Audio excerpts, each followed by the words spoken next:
एक समय म भित्र अनायासै रहरहरू जाग्दिरहे। फरक खुसी, फरक लाज, फरक दृष्टिकोण।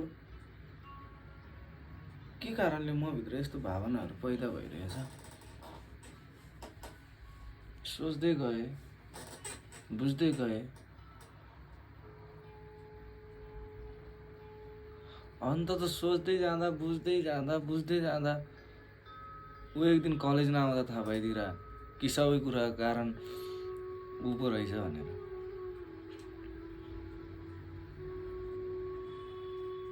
जसको वर्णन गरेर मेरो धित कहिले नमर्ने यार। जसलाई हेरिरहँदा मेरो आँखाहरू झिम्किनै नमान्ने।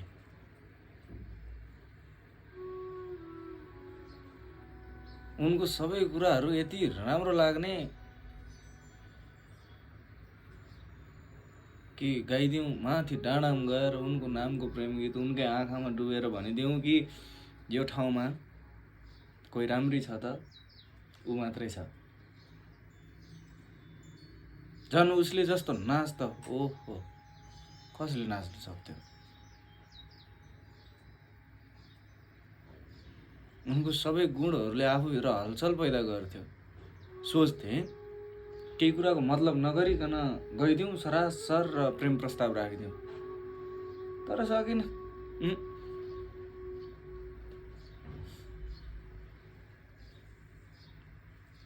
तर बिस्तारै बिस्तारै कुरा भन्ने भइदियो। तर सामान्य रूपमा छरछिमेक आन्टीहरूसँग जस्तो कुराहरू साह्रै फिक्का। मलाई कहाँ त्यस्तो कुराले मलाई कहाँ हुन्थ्यो, त्यो कहाँ पुग्थ्यो? मलाई सबै कुरा भन्न मन थियो।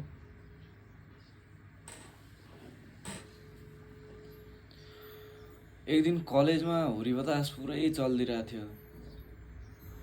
सबैजना बाहिरी साथीहरू, सबै दोस्तहरू पुरै बाहिरी माहौलमा मस्त रमाउँदै थिए।